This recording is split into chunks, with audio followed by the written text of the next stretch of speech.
Hey guys, today we are going to be doing something a little different. We're going to be reading a book. It's called The Little White Owl by Tracey, Corderoy, and James Chapman. So who else do we have here? Me. Yes, this is my friend. So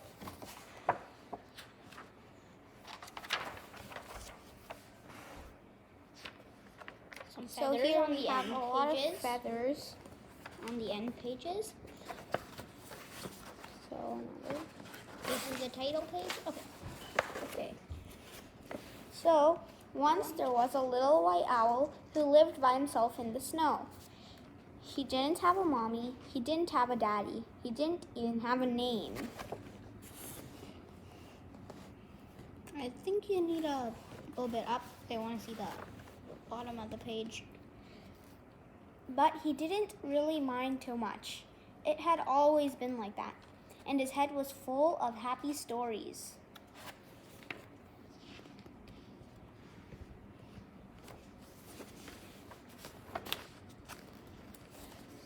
Sometimes he was a brave white knight, and sometimes he was a snowflake. Sometimes he was a rocket blasting to the moon. But every single night at bedtime, he sat on his favorite branch, nibbling toast spread with strawberry jam and counting the stars by himself. So he sounds pretty lonely there.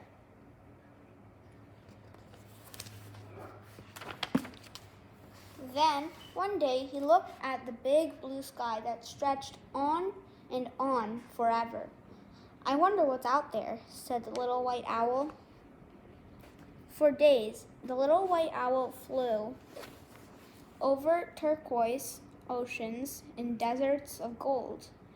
Then he spotted the prettiest trees, sprinkled with tiny jewels. So down, down, down, he swooped, but wait.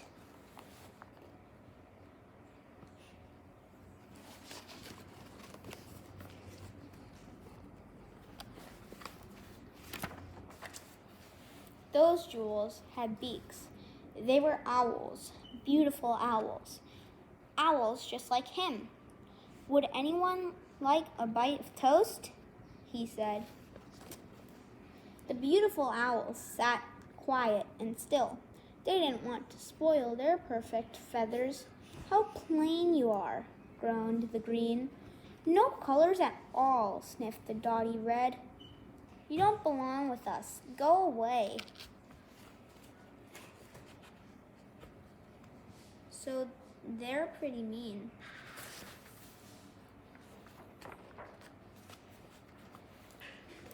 But I do have colors, cried the little white owl. Here in my heart, and bumping up and down in me are lots of happy stories. I'll share them with you if you want me to. The owl sat and thought then.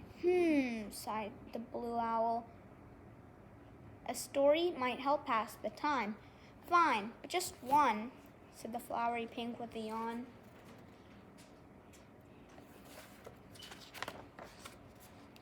So the little white owl swung on a branch with his little teddy, and he munched on his toast and shared a happy story. Ah, breathed the little blue owl dreamily when the little white owl had finished. The other owls all glared at her. Oops, sorry, she blushed. But couldn't we just have one more?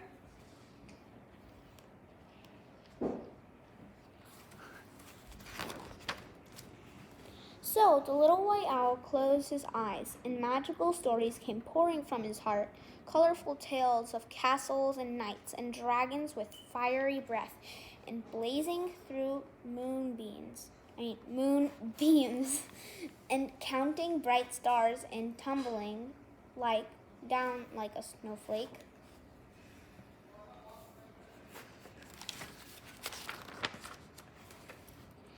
Slowly, and rather to their surprise, the owls began to smile. Are you asking me to read that part? Yeah. Ah, it breathed. Then suddenly more, everyone cried. At last, when all of his toast was gone, the little white owl checked his clock. Gosh, I need to go, he gasped. Back to my sparkly home. I need to feel the snow and count the stars. But then... What happened? A blue wing fluttered and a tail of dotty red began to twitch. "Take us too," cried the pretty owls, sweeping into the sky. "We want to feel your fluffy snow and count your sparkly stars and play and laugh and tumble just like you." I forgot to show the picture for the other page, so I'll show it.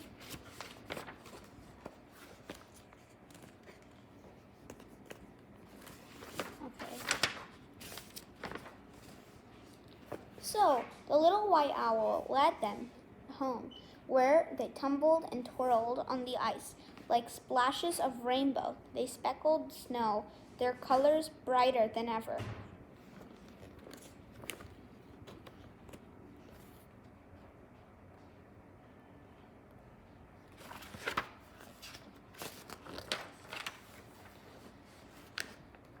Later, they huddled together and sipped warm cocoa. "Tomorrow, when we fly home," said the blue, "the white clouds will remind us of you. Promise you'll visit very soon?" "I promise," smiled the little white owl, "and you can tell me all of your stories." Then he snuggled up on his favorite branch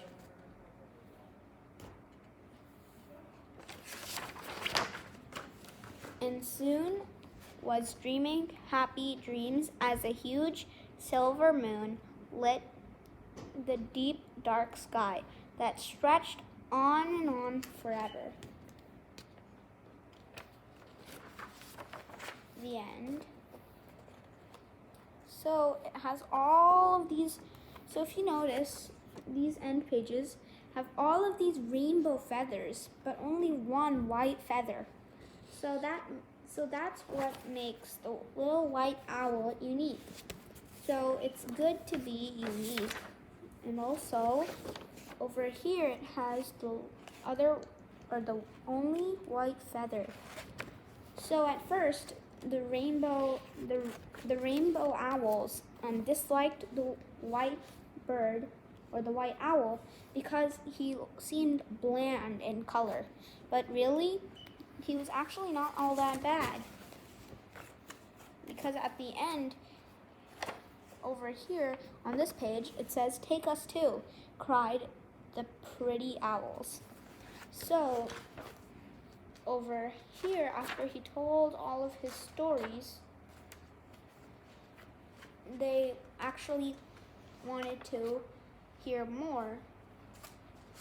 And then back here, if we move back, over here, they're criticizing him because they didn't think that he doesn't belong.